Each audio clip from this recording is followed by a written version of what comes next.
south side of the 605 at Florence. We have a crash onto the right shoulder. That has you busy from right around the 10 freeway. Somebody stalled out in South Pasadena. I mentioned this earlier. They're on the 110 north as you get towards Orange Grove. They're stuck in the left lane, stay to the right. Crews are working El Segundo, the 105 West Imperial Highway. Looks like that off-ramp shut down until about 2. Seen a busy drive as you travel to 405 south. Coming away from the valley as far back as Van Nuys. In fact, right around Devonshire, that tough commute all the way into the Sepulveda Pass up and over the hill to Sunset as you head into West L.A.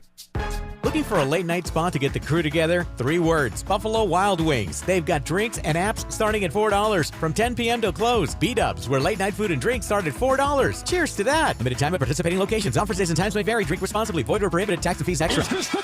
This is the KBLA Sports Minute with Ray Richardson.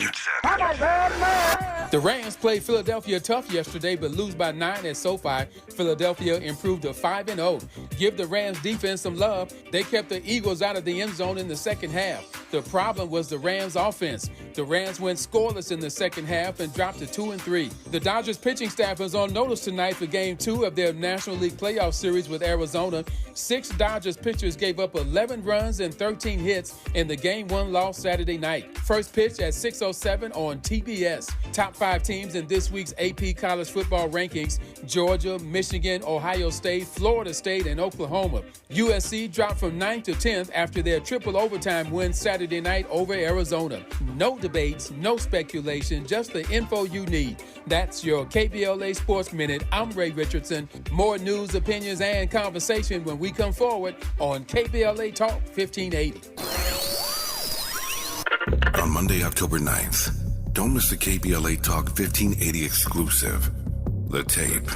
1 year later. Y'all were coming for us. Yeah, but Tavis, that's not in my heart. I wasn't coming for anyone like that. I apologize, but that was not me. That's not in my heart. And like I said a few moments ago, I have a solid, demonstrable record of shared power that's real and concrete. That can't be misinterpreted. Join Tavis Smiley and an all-star panel of political insiders, influencers, and journalists for a look back at the crisis that shook LA City Hall when 4 Latino leaders were caught on tape making racist, demeaning, and derogatory statements about black people and other fellow citizens. On Monday, October 9th, exclusively on KBLA Talk 1580, The Tape. 1 year later. We'll broadcast live an afternoon drive from 5 to 7 p.m. with an immediate encore presentation from 7 to 9 p.m. When all was said and done, was more said than done. 1 year later. Are there fractures in LA's black-brown political partnership? And where do we go from here? Don't miss The Tape. 1 year later. Only on KBLA Talk 1580. Monday, October 9th. Live from 5 to 7 p.m. with an immediate encore presentation from 7 to 9 p.m. We've got a lot to talk about.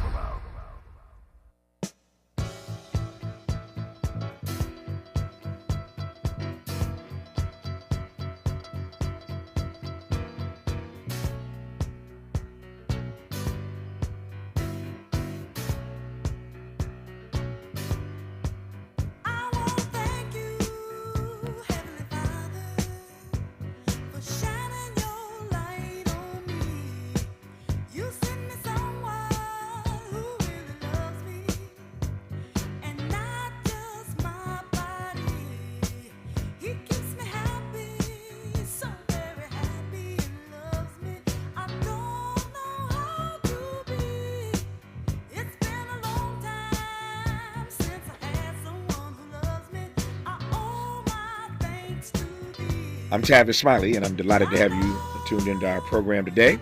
If you miss any part of this program, you can always check out the Tavis Smiley podcast by going to thetavisSmileyShow.com.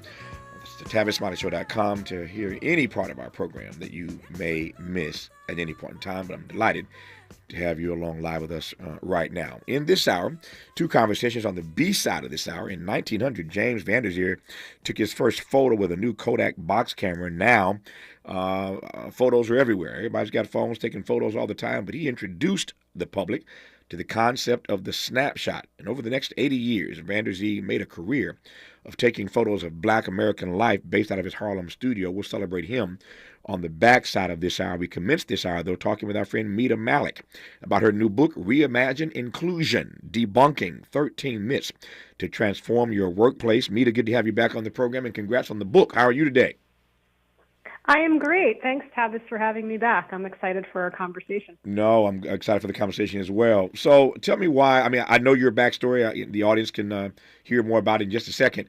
But this is your area of expertise, and I'm curious as to why you wanted to push this project out called Reimagine Inclusion, debunking these 13 myths that can help us transform the workplace. We'll get into some of them. But just give me the backstory of what motivates you to do this work every day.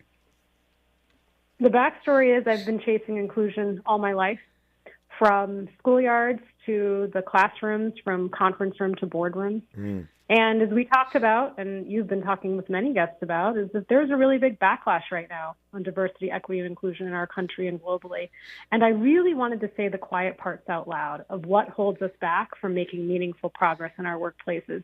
What are the stories, the myths we tell ourselves? It reminds me, Tavis, of the stories I tell my kids at bedtime. And we tell ourselves stories in our workplaces, and if we believe those things, they're actually holding us back from building more inclusive cultures. And that's why I wanted to put this book out at this time. Tell me more about your personal story. I am struck by the phrase that you use, that you've been chasing inclusion your whole life, chasing inclusion your whole life in a variety of spaces. I love the way you frame that, the way you laid it out.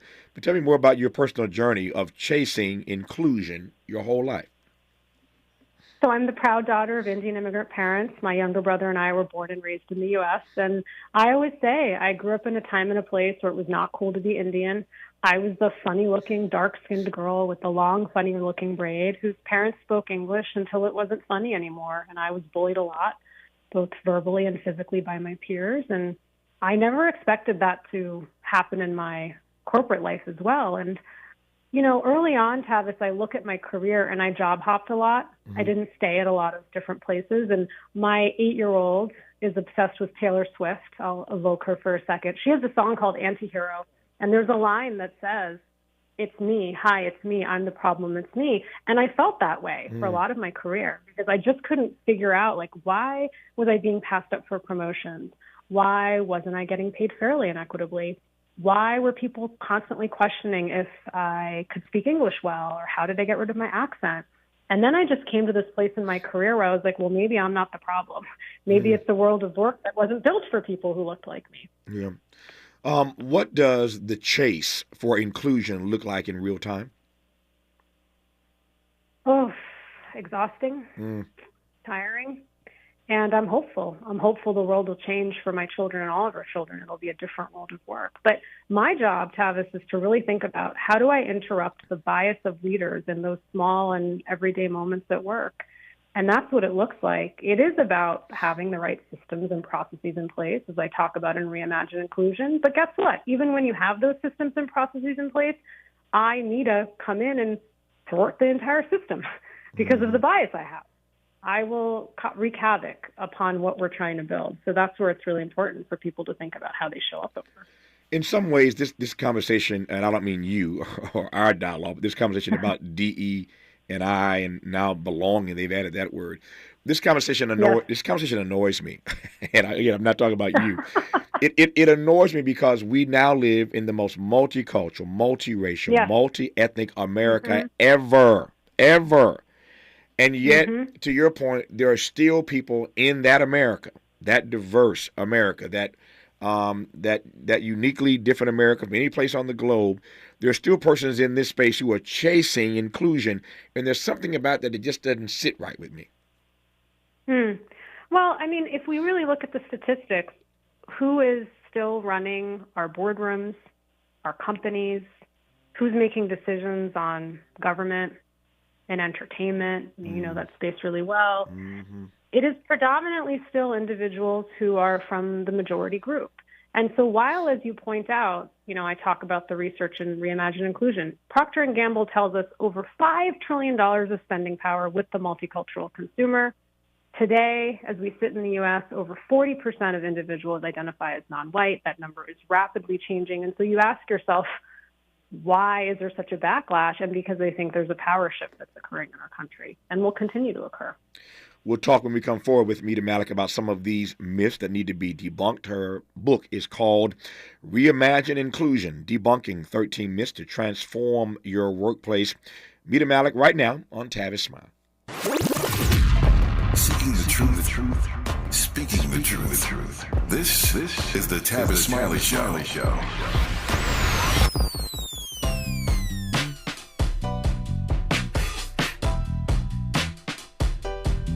Escalade IQ. This the intro to the all-electric Cadillac, perfected like Zoom. And on a full charge, you get 450 miles without the stop. IQ.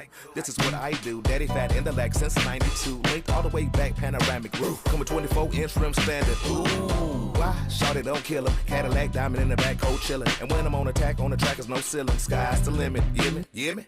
Straight drop, no parachutes. Lay lines like a longitude and latitude. Dilly, beloved, clearly we're hustling, bustin', truckin'.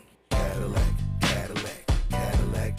For more on the Escalade IQ, visit Cadillac.com. Available late 2024. GM estimate 450-mile range on a full charge based on development testing and/or analytical projection. Consistent with SCHA 1634 revision 2017 MCT. Range subject to change prior to production. Annual rates may vary based on service factors, including ambience temperature, terrain, battery age, and condition loading, and how you use and maintain your vehicle.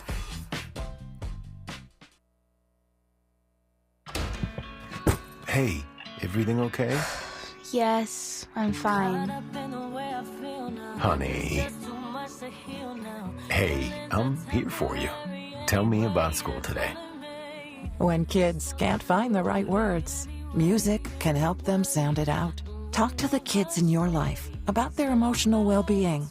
Find tools and resources at sounditouttogether.org. Brought to you by the Ad Council and Pivotal Ventures. The City of Los Angeles Civil Rights Department and its Reparations Advisory Commission are calling on you to be a part of something powerful. Join the Black Experience Study to share your experiences with the City of Los Angeles. We want to hear your stories. To join the study, join a focus group, or schedule an interview with us, visit www.blackexperiencela.com by December 31st. For more information, call 213-978-1845 or visit www.laisforeveryone.com. At City National, we listen to you. I want to expand my business and my legacy. I want to set up the next generation for success. I want to see my vision come to life. I want to feel right at home. Your goals, passions, vision, future. We want to hear it and work alongside you to achieve it. Visit cnb.com to learn more. City National Bank. Here for our clients and communities.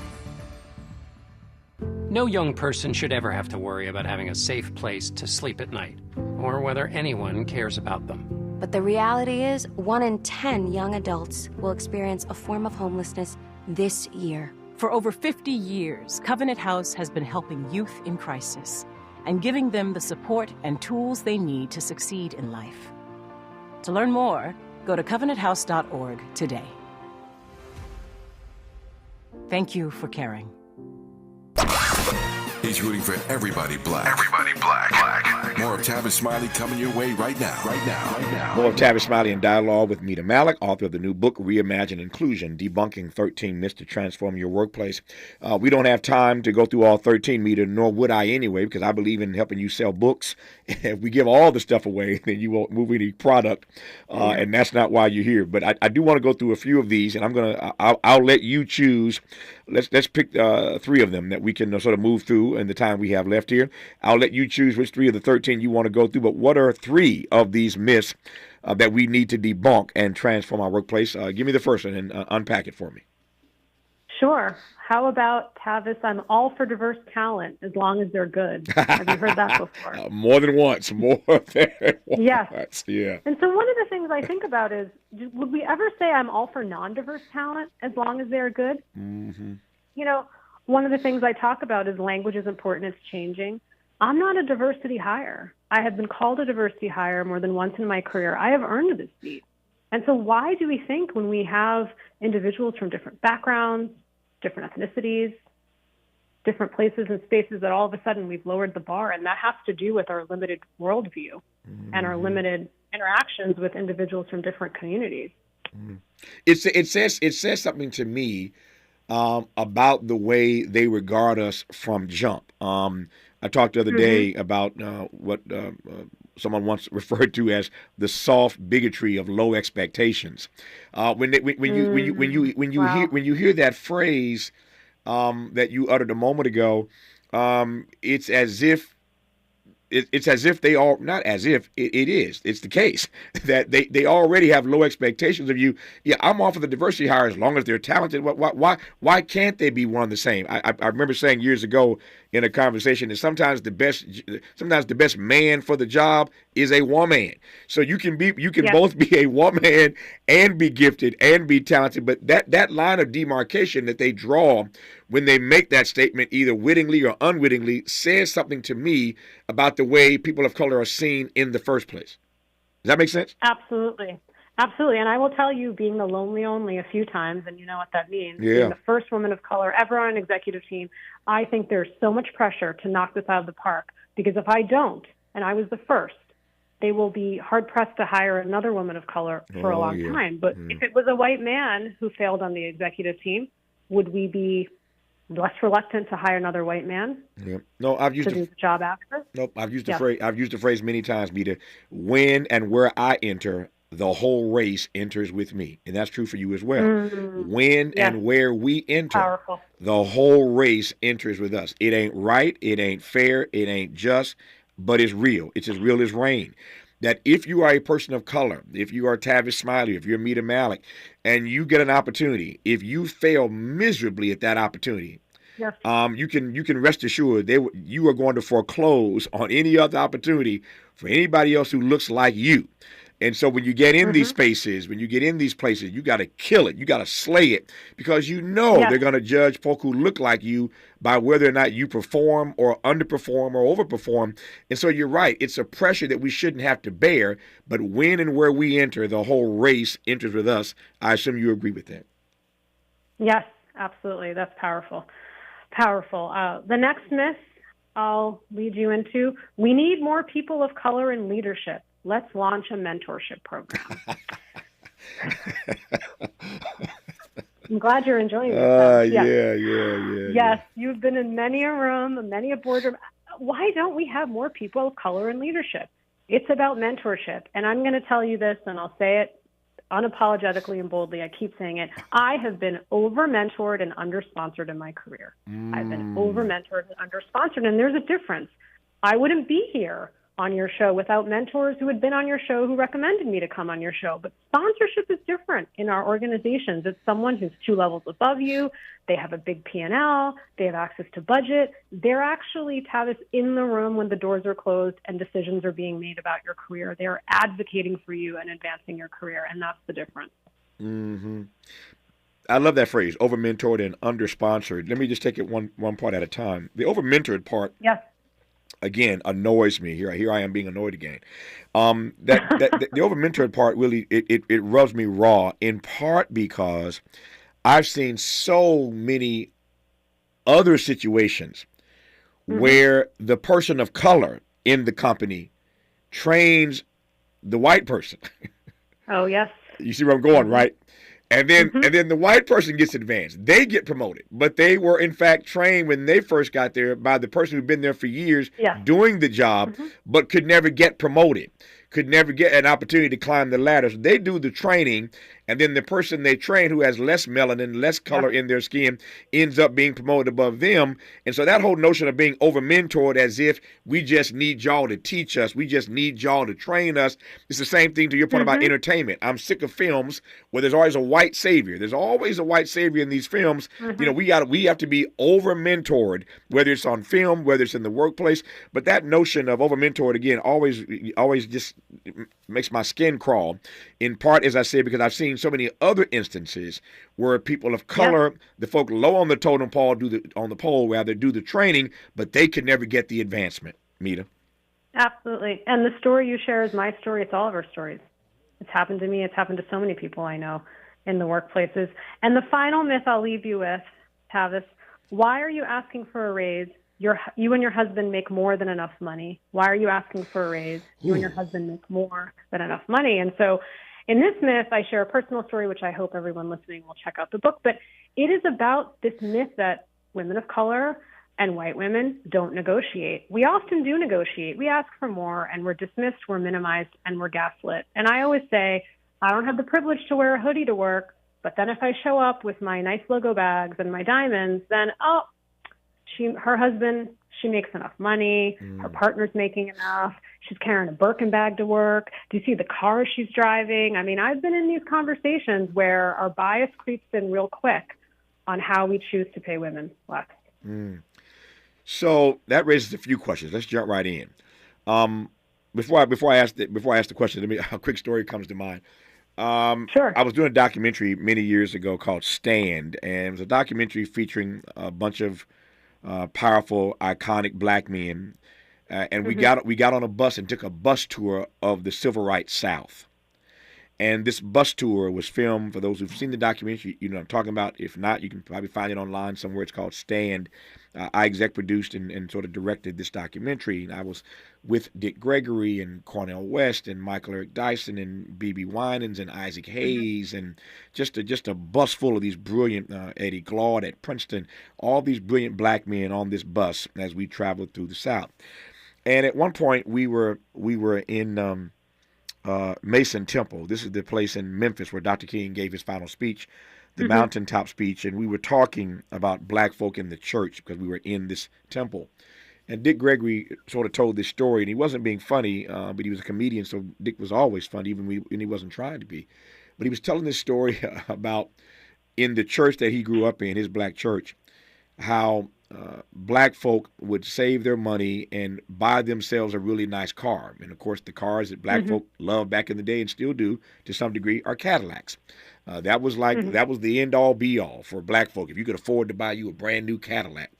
And Cadillac made a whole bunch of money off black folk then and still today. But he was telling the story about this particular deacon in his church who had bought this beautiful Cadillac, but the only place and the only time he would drive the Cadillac was to church on Sunday.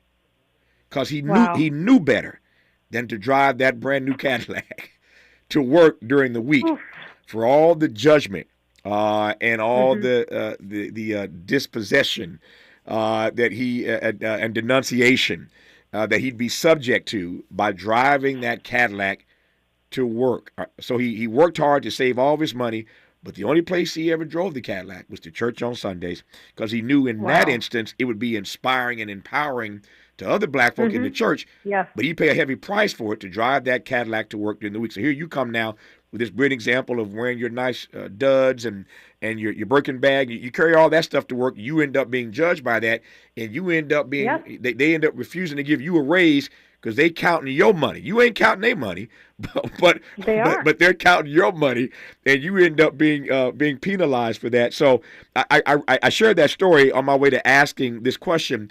What then is the deacon supposed to do? What then is the sister with the Birkin bag or the diamonds or the jewels or the nice clothes supposed to do? Should you not go to work and floss a little bit because you're going to be judged by that?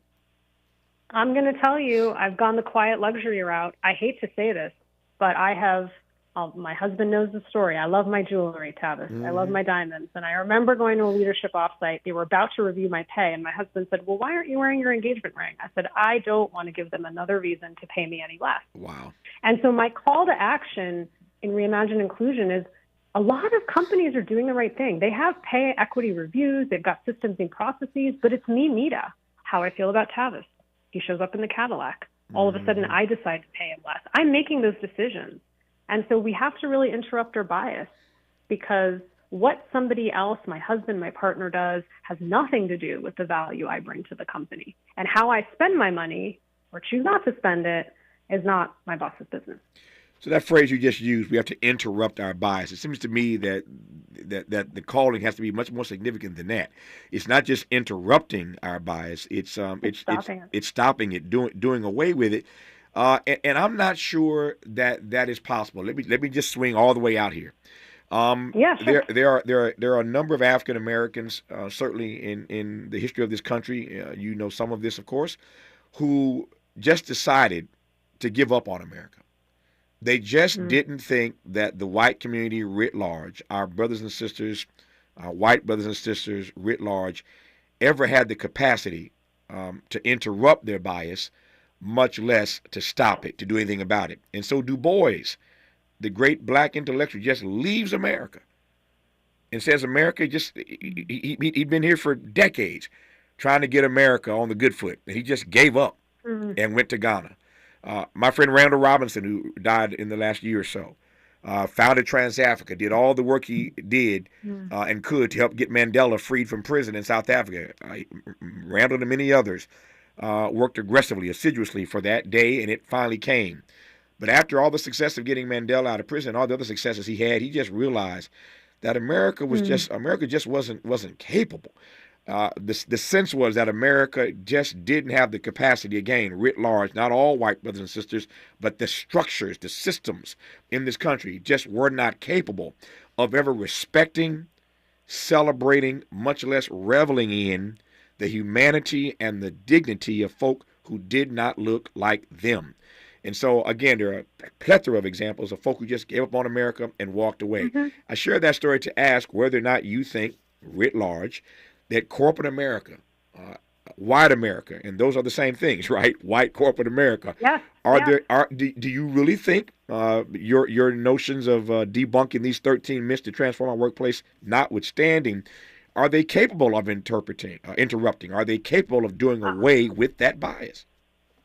I have to believe they are, because I'm not giving up on corporate America. I'm not giving up on our America. It's my America. It belongs to all of us. Sure. So I'm not giving up on it. And what it speaks to me and what it says is that each of us have to use our voice and do the work. Meaning, if you're in the pay review and someone says, well, Tavis drives a Cadillac to work, he doesn't need the merit increase. It's like, what does that have to do with the goals and what the points he put on the board this year?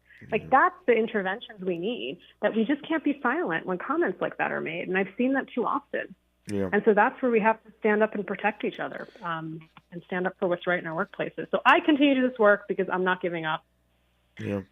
That requires, I'm now thinking of Maya Angelou, speaking of great Americans. Maya Angelou once told me, actually told me many times, that courage is like a muscle. It's got to be worked out like any other muscle in your body. You don't just pop up into a review board meeting all of a sudden and end up being courageous. It doesn't work that way, right? Courage is like a muscle. You gotta work it. And I'm wondering whether or not you have seen the examples of the good white folk who are in fact courageous enough in meetings like that to call out that kind of bias when they see it, when they hear it. I love what you bring up. It's not easy. There's politics and privilege in our workplaces. There's dynamics of power, and how do you do that? But you can always pull someone aside. Let's say that happened in a public setting about, I keep using your Cadillac example, what a powerful story. What if I couldn't say something in the moment, but I pull the division president aside afterwards? I was really uncomfortable with this line of questioning and conversation. This can't be the decision we make. But there are moments to do it. Yeah, but that's an old trope. That's an old racist trope, because what happens when you do that, if you're a white person and you pull the other white person aside, then they look at you funny for siding with the Negroes. Like, whose side are you really on here?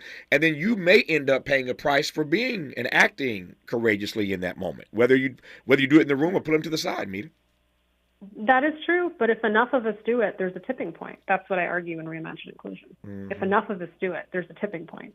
Yeah. And so in the private moments and in the big moments, that's how you're talking about building the courage, the muscle courage, right? Yeah. Sometimes it's in those one-on-one moments versus 20 people in a room. Yeah. Given what you've endured your entire life, chasing inclusion, as you put it earlier, your whole life, given this book you've written, Reimagine Inclusion, Debunking 13 Myths to Transform Your Workplace, given all that you've seen, all that you've endured, how do you sustain your hope, Mita? My children, all of our children. I don't want them to endure what I endured in our workplaces or in my childhood. And so I do this work for them, for my nephew, my nieces. I want the world to be different, and I'm determined to do what I can as long as I'm here to make that happen. We agree. We never, this is the story of what it means to be a person of color in this country. We never let misery have the last word. We never let misery have the last word. Her name is Mita Malik. The book is called Reimagine Inclusion, Debunking 13 Myths to Transform Your Workplace. Mita, congrats on the book. Good to have you back on this program. We'll do it again somewhere down the road. I look forward to it. Thanks for your time, Mita. All right, more of Tavis Smiley when we come forward.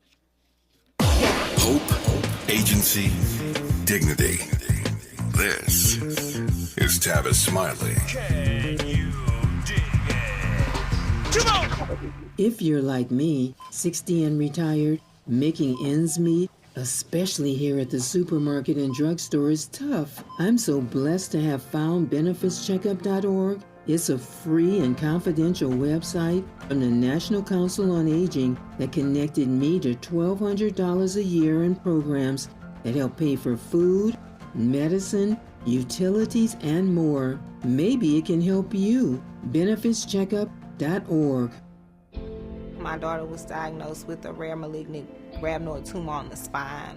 They sent her straight to St. Jude. My hope was gone. But when you get there, everyone's like, hey, we're not going to give up. And when you see other people not giving up on your child, that makes all the difference in the world. When I found out I didn't have to pay, I was just grateful. They saved my baby's life. Finding cures, saving children. Learn more at stjude.org. I'm Mike Moore. Here's the latest from the Black Information Network. The United Auto Workers strike is now in its 25th day. It comes as union members at the Volvo Group-owned Mack trucks went on strike today after rejecting a tentative contract agreement. In a letter Sunday, UAW President Sean Payne said a majority of workers voted against the deal, which included a 19% pay raise. Now, union workers say they want a 40% pay increase, cost of living adjustments, and pensions for all workers. Simone Biles is now the most decorated gymnast of all time. She won her 6th World All-Around Gold Medal in Antwerp, Belgium on Friday, the first female or male gymnast to ever reach that mark. The medal brings Biles, who is African-American, her world and Olympic medals total to 34.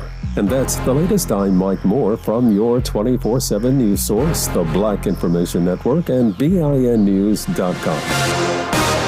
See that slow and go drive in Norwalk as you take that 605 at south side of the 605 at Florence. We have a crash onto the right shoulder. That has you busy from right around the 10 freeway. Somebody stalled out in South Pasadena. I mentioned this earlier. They're on the 110 north as you get towards Orange Grove. They're stuck in the left lane, stay to the right. Here's a work in El Segundo, the 105 West Imperial Highway. Looks like that off-ramp shut down until about 2. See a busy drive as you travel the 405 south. Coming away from the valley as far back as Van Nuys. In fact, right around Devonshire, that tough commute all the way into the Sepulveda Pass up and over the hill to Sunset as you head into West LA.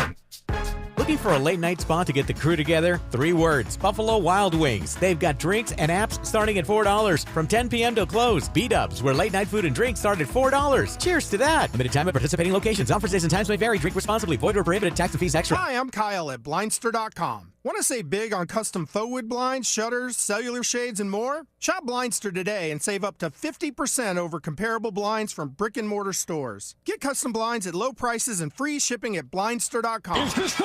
This is the KBLA Sports Minute with Ray Richardson.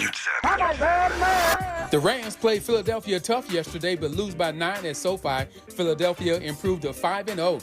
Give the Rams defense some love. They kept the Eagles out of the end zone in the second half. The problem was the Rams offense. The Rams went scoreless in the second half and dropped to 2-3. The Dodgers pitching staff was on notice tonight for Game 2 of their National League playoff series with Arizona.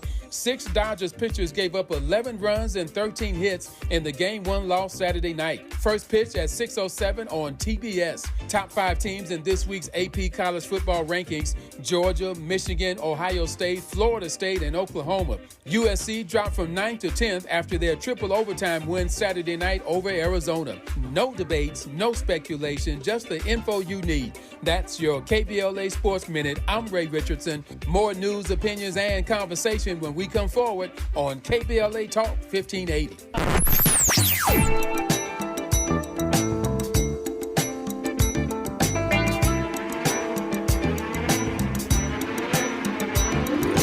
This is KBLA Talk 1580. Talk radio. That's music to your ears.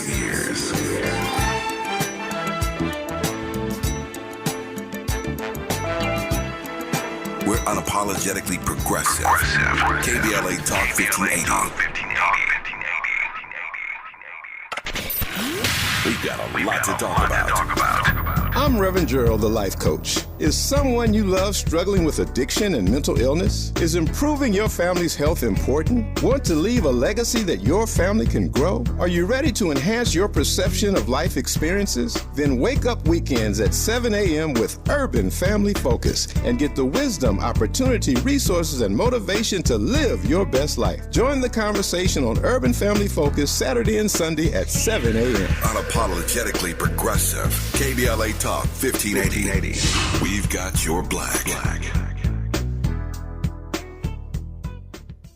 My mom has decided to learn to paint, and she's good. My dad's now into creative cuisine, and I've already put on 6 pounds. Learning new things comes with age. My mom, she started forgetting my name and what we're talking about. Forgetting well-known things doesn't. Memory loss may be a sign of Alzheimer's disease. Early detection gives you and your loved one time to plan for the future. Learn the warning signs of Alzheimer's at 10signs.org. Brought to you by the Alzheimer's Association and the Ad Council. If you're like me, 60 and retired, making ends meet, especially here at the supermarket and drugstore, is tough. I'm so blessed to have found benefitscheckup.org. It's a free and confidential website from the National Council on Aging that connected me to $1,200 a year in programs that help pay for food, medicine, utilities, and more. Maybe it can help you. benefitscheckup.org. Anyone can choose to make a difference.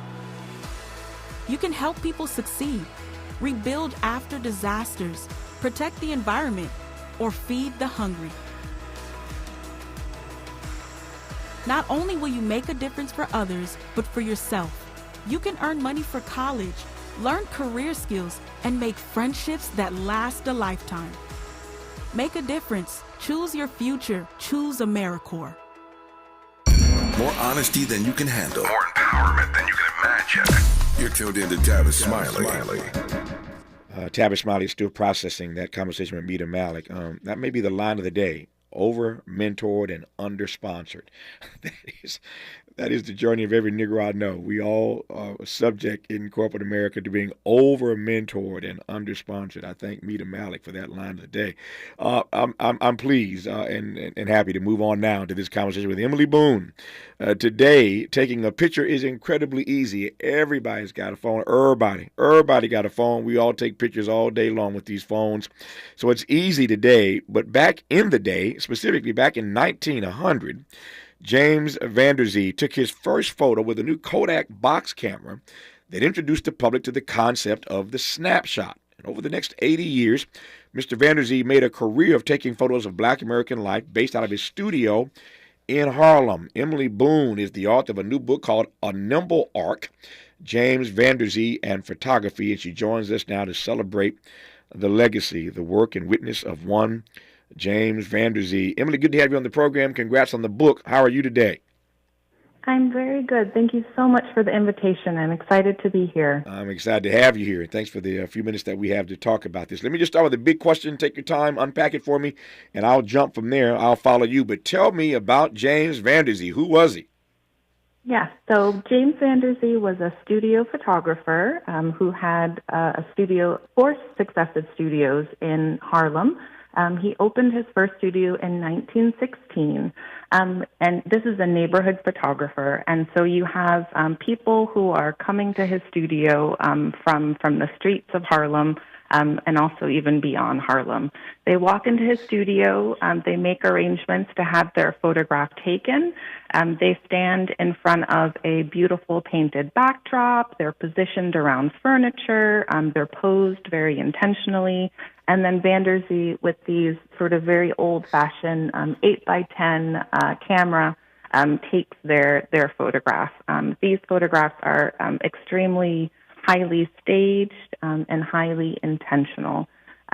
After they are developed, the black sitters take the photograph and they oftentimes take them home, they frame them, or they send them to family. These become really important familiar objects of value for these individuals.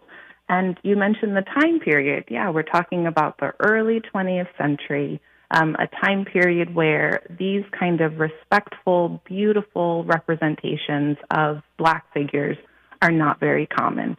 Instead, we have a really horrible history of derogatory images of Black figures that are circulating within the visual culture and the art of the United States and abroad. So Vanderzee is able to capture Black figures in this extremely respectable, celebratory way at this moment of the Harlem era and its Renaissance era. Yep. No, to your point, he's, of course, widely known and praised for his studio portraits during that Harlem Renaissance era, as you mentioned moments ago. Let me just let me raise this issue, because it seems to me that he doesn't get the credit for this. It's not just that he put black figures in these frames, but he captured black love in these frames. And that's something that I find empowering. Talk to me about the black love that can be seen in these portraits. Yeah, I'd be happy to. So he did a number of wedding portraits. So he would have not only the bride and groom there, but also, you know, aspects of the whole wedding party, the children, the uncles, the aunts. They would be there really to celebrate that moment of unity and coming together. Beyond matrimony, he took a number of photographs of black couples in a variety of different poses, and also the love between parents and children. This was really a documentation of a lot of black love between individuals, you know, within the family, and then also beyond. He photographed civic organizations that were central to the black community in Harlem at the time, everywhere from different types of churches to the Elks, to different sort of fraternal organizations. Talk to me about the way in which Harlem is a character in his story. I can't imagine that all of this happens in the way that it does if he's not in Harlem during the era of the Harlem Renaissance. So talk to me about Harlem as a character in the story of James Vandersea. Sure. So Vandersea was actually born in Lenox, Massachusetts, but moved to Harlem later and really made Harlem his home. Never returned back to Lenox. Really found a home and a population to really embrace in Harlem. As we know about this Harlem Renaissance era, it is, as Elaine Locke has called it, the Black Mecca. Harlem was really the center of black culture during these years of the 1910s, 1920s, and 1930s. Vandersea, as a photographer, is, you know, in really intrinsically related to a lot of the culture, the visualization of the new Negro character that is happening during this time. Photography is playing a huge role of not only documenting the black character, black subjects, but also generating a new kind of way to be, you know, visually manifest in the world. To your point, you sort of teed this up. Let me get you to go a little further. Talk to me then about the ways in which photography does in fact serve as a constitutive force within black life. Yeah, and I think this is one of the major points of my book, and it relates to the quotidian, everyday uses of photography. A photograph is not just an image. At the end of the day, it's really an object. Once you leave that studio, you have it in your hand. You can then, you know, display it in your home. You can then also send it to family down south. As we know from this time, a lot of black families, you know, are moving to Harlem through the Great Migration, moving all around the country. There is a lot of movement in the black population. Families are fractured. Photography and their circulation is a way to kind of keep those black families, you know, in touch and together, that love that you were talking about before. Also, in other points of the book, I talk about, in addition to photographs traveling, you know, throughout the U.S., they're also traveling abroad. Vandersea is Marcus Garvey's official photographer, Marcus Garvey being the most preeminent Pan-African leader during the Harlem Renaissance era. And so Vandersea is there documenting, taking photographs of Marcus Garvey's convention and his parades that are happening, processing down the streets of Harlem. Those photographs that he takes actually end up being republished in Marcus Garvey's newspaper called The Negro World. The Negro World has a readership literally throughout the world, throughout the African diaspora. You have people of African descent in South America reading it. You have people of African descent in Europe reading it. This was sort of, a major publication at the time. And you have Vanderzee capturing the streets of Harlem. Yeah. It's not just Marcus Garvey. It's everyday people who went to James Vanderzee for some pretty amazing images. Now we think of, again, the fact that we all have cameras and it's pretty easy to do. But so everyday people have phones. We all have phones. Back then, that wasn't the case. And so I want to talk when we come forward, not just about the Marcus Garveys of the world and all the iconic folk that he photographed during the Harlem Renaissance era, but what it meant for these everyday people to have access in Harlem to James Vanderzee. You're listening to Emily Boone right now on Tavis Smiley. What's your quarrel with the world? You're listening to Tavis Smiley. What is dedication? My biggest fear in the middle of my addiction was that my kids wouldn't have a father. And I started thinking, you know what? This isn't my story. I definitely had to become a better man to be a better father. It's important to me that my kids are empowered and truly believe that if they can think it, they can do it. That's dedication. Visit fatherhood.gov to hear more. Brought to you by the U.S. Department of Health and Human Services and the Ad Council. Joey from Vermont, a farmer trying to get through the winter. Adriana from South Carolina, a single mother living paycheck to paycheck. Liam from Ohio, an injured father struggling to provide for his family. Hi, I'm Shanola Hampton, and I support the Feeding America network of food banks because they help provide over 6 billion meals to people in need each year. Learn more at feedingamerica.org. Happy birthday, Metro K-Line. Whether traveling for business or pleasure, it's time you made today a K-Line day. The K-Line can connect you with fun, food, friends, and family from Crenshaw to Inglewood in one safe, clean, comfortable ride. Take the K-Line today and experience the diversity that makes LA such a great place to live, work, and play. Make it a K-Line day. Go Metro. Visit metro.net/K-Line. Some people won't give you the real talk on drugs. But it's time we know the facts. Fentanyl is killing people. It's a powerful opioid, often made illegally and commonly mixed with illicit drugs. It can even be pressed into counterfeit pills that resemble prescription medications. Just 2 milligrams, about the size of a few grains of sand, could potentially be lethal. This isn't an ad to scare you, but it is an ad to make you think twice. Get the facts. Go to realdealonfentanyl.com. This message is brought to you by the Ad Council. Hey there, Los Angeles. This is James Lucky Jr., publisher and editor of Los Angeles News Observer. Are you hungry for news that matters to you in the African-American communities of Los Angeles? Well, buckle up, because we got the scoop you've been craving. Stay in the know and never miss a beat with our free weekly publications conveniently available near you. Or hop on the digital wave and become an exclusive subscriber at OGNSC.com. Don't forget to join the party on Instagram and Twitter at OGNSCINC for behind-the-scenes access and sizzling updates. No more FOMO. Let's stay informed, connected, and empowered together. 1 in 4 Americans today are living with a disability. I'm one of them. People with disabilities are extremely talented, resilient problem solvers that have so much to offer. And we've got a trusted ally on our side, an organization we can rely on, Easter Seals. Easter Seals is leading the way to full equity, inclusion, and access to healthcare, employment, and education for people with disabilities, families, and communities. That's my Easter Seals. Make it yours. Learn more and get involved at easterseals.com. Helping to make you the most knowledgeable person in your circle of friends. This is Tavis Smiley. What did it mean, Emily Boone, back in the day, for everyday people, as Sly Stone might say, to have access to James Vanderzee?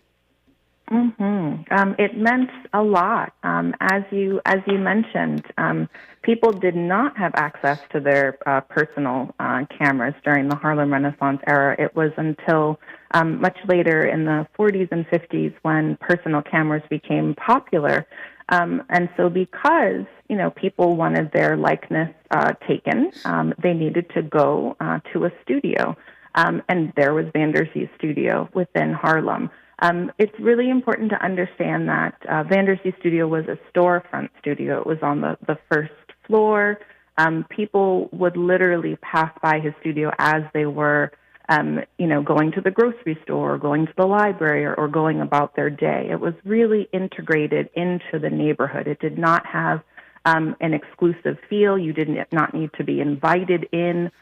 This was a service that was offered to anyone that walked in his studio. Anyone who walked in was welcomed by his wife, Ganella Greenlee, who was the business manager. She would make arrangements, and then Vanderzee would be able to work with that subject.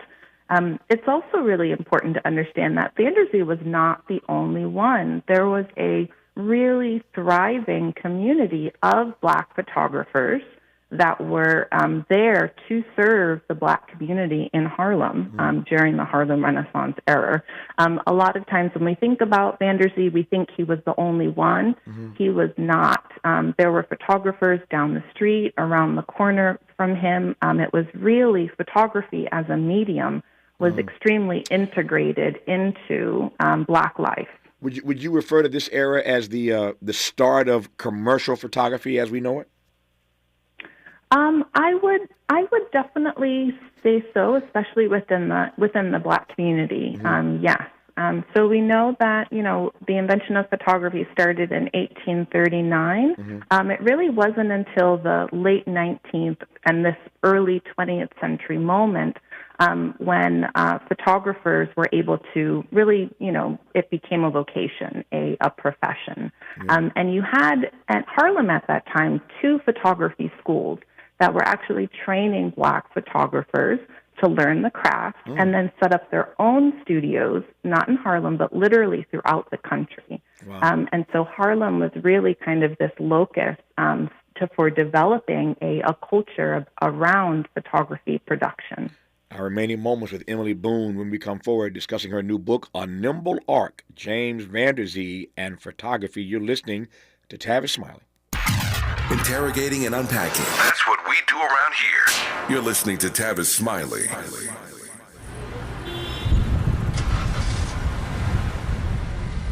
What's up, party people? It's your favorite MC's favorite rapper, MC Light here. And we're celebrating 50 years of hip-hop, authentically powered by Cadillac.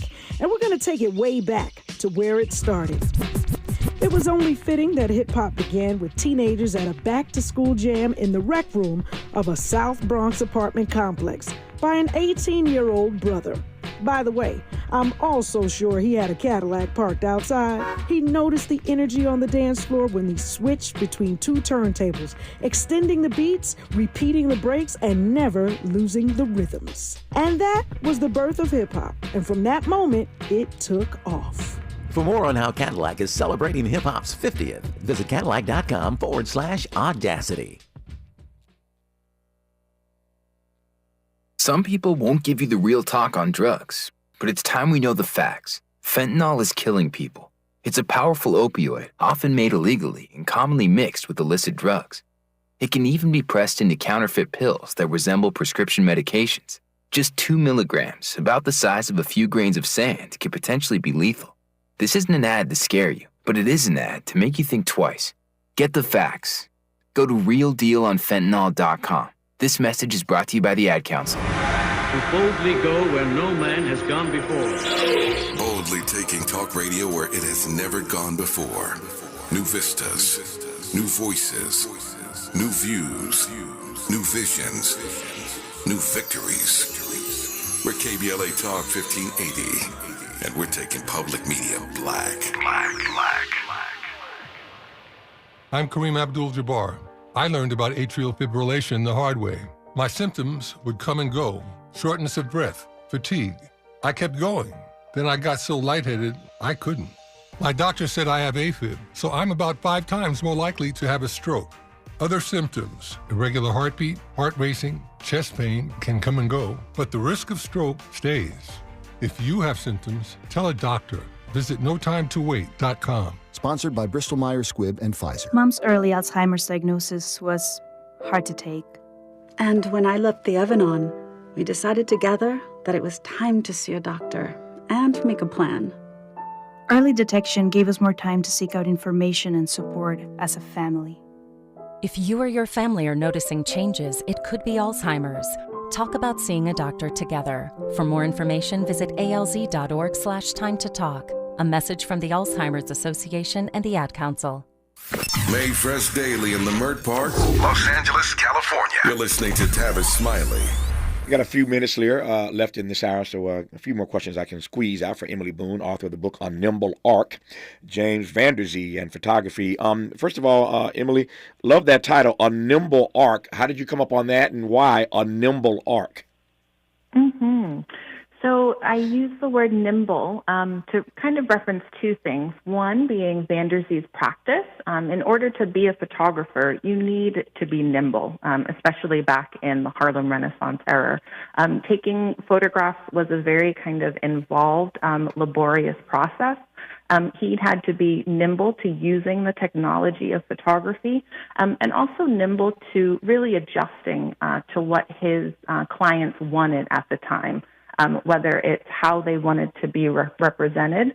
And for Vanderzee, it was also trying to make sure he was bringing in clients, so being sort of a nimble businessman in the various decades that he was working.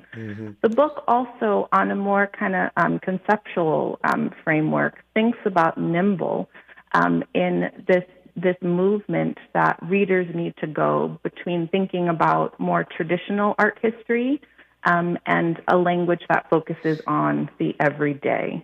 So within art history, we think about artists as making extremely distinctive contributions, almost being, the only one, the exceptional one. The book says that, yes, that is true. Vanderzee was very exceptional, but it also tries to make the point that there were other Vanderzees as well. There have always been other Black photographers who have operated at a very high level, and we can't forget them when we talk about the story of Vanderzee. Speaking of forgetting, why do you think it is that so much of the diversity and the expansive reach of his work has been overlooked for all these years until this book, A Nimble Arc? A number of reasons. I think a lot of it is the archive. So he had this massive archive that was really just there for his own commercial, uses and the uses of his clients. It wasn't really until 1969, through an exhibit at the Metropolitan Museum of Art called Harlem on My Mind, that Vanderzee was introduced to a larger audience. So at that point in time, you had people that were not living in Harlem learning about Vanderzee and really kind of celebrating him. I am sort of one of the most recent writers to celebrate him, given following that show, which was very controversial at the time. But one of the main benefits was that Vanderzee became this famous photographer for a wide range of viewers outside of Harlem and also outside of, that early period where he is best known. In 30 seconds, tell me why the Harlem on My Mind exhibition at the Metropolitan Museum of Art in '69 was so controversial. Why? It was very controversial because the Met planned the exhibit and really did not let Black painters, sculptors, and other artists display their work. It was really a multimedia, photography-driven, mostly photojournalistic telling of the story of Harlem. Black artists stepped back and said, wait a second, you're telling this Black story, you're telling this story of Harlem at the Metropolitan Museum of Art, and you are not going to include painting and sculptures by Black artists. So it was extremely controversial, and there was a lot of protest and activism that happened after Harlem on My Mind on the part of Black artists. Yeah, Harlem was on their mind, but Black folk were not on their minds. The tone deafness never ceases to amaze me. I digress. Thankfully, the enduring legacy of James Vanderzee is now on full display for all of us to see and to appreciate. The book by Emily Boone is called A Nimble Arc, James Vanderzee and Photography. Emily, thanks for the work to bring this book to the fore, and thank you for the conversation. I deeply appreciate it. Thanks so much for having me. More of Tavis Smiley when we come forward. KBLA 1580 Santa Monica. I'm Mike Moore. Here's the latest from the Black Information Network. In Mississippi, when the Jackson City Council meets tomorrow, members are expected to take up a proposed resolution that would rename a section of Martin Luther King Jr. Drive and